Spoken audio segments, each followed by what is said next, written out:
আসসালামু আলাইকুম, সবাই কেমন আছেন? ভিডিওটা আমি সকাল থেকে স্টার্ট করছি।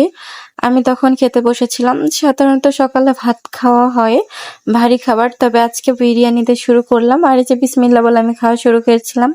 আর এই বিরিয়ানিটা হচ্ছে গতকাল রাতে রান্না করেছিলাম, তাই কিছুটা পরিমাণে বেঁচে গিয়েছিল। তাই আরকি গরম করে খাচ্ছিলাম। আর এই যে আলু দিয়ে একটু করে মাংস দিয়ে বিরিয়ানি খেতে আমার ভালোই লাগে। অনেকেই বিরিয়ানির মধ্যে আলুটা অপছন্দ করে, তবে আমার ভালো লাগে।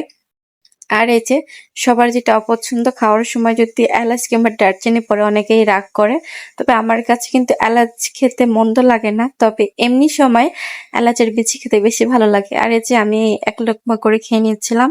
আর সত্যি বলতে বিরিয়ানিটা অনেক বেশি মজা হয়েছিল, যদিও বা আমার হাজবেন্ড প্লাস আমার ভাইয়ের অনেক পছন্দ, তবে আমারও বেশ ভালোই লাগে। আর মাংসটা অনেক সফট ছিল।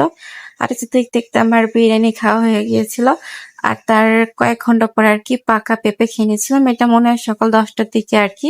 আর এই পেঁপেটা হচ্ছে গ্রাম থেকে নিয়ে আসা হয়েছিল, আমি রান্না করতে চেয়েছিলাম, তবে পরবর্তীতে দেখি যে পেকে গিয়েছে, ওটা রান্না করিনি, ওইটা পাকা অবস্থায় খেয়ে নিয়েছিলাম। আবার যে দুপুর থেকে আমি ভিডিওটি স্টার্ট করি, দুপুরে আমি হচ্ছে একেবারে গরম গরম ভাত রান্না করেছিলাম, যেহেতু সকালে আর ভাত রান্না করা হয়েছিল না। আর আমি এখানে কুশি দিয়ে ডিম ভেজে দিয়ে রান্না করেছিলাম।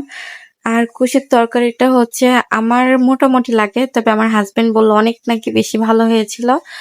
আর তারপরে আমি হচ্ছে এখানে কাটা কচুতে ভাত নিয়েছিলাম। আর কাটা কচু অনেকে চিনবেন না, আমাদের যশোর অঞ্চলে আর কি বাড়ির আশেপাশে হয়ে থাকে। আর কাটা কচুর খাওয়ার অনেকগুলা আর কি ভালো দিকও আছে, তাই জন্য আর কি কাটা কচুটা রান্না করা হয়েছিল।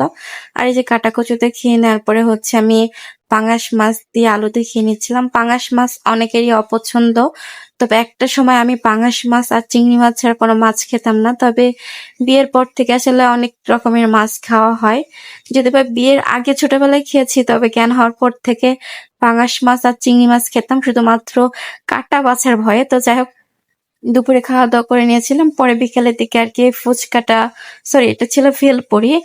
আমার কেন জানি ফুচকা থেকে ভেলপুরিটা একটু বেশি ভালো লাগে। আর এটার মধ্যে নাগা মরিচ দেওয়া ছিল। আর এই প্রচন্ড গরমে যদি ঝাল ঝাল নাগা মরিচ দেওয়া টক টক ভেলপুরি খাওয়া যায়, তাহলে কিন্তু বিষয়টা মন্দ হয় না।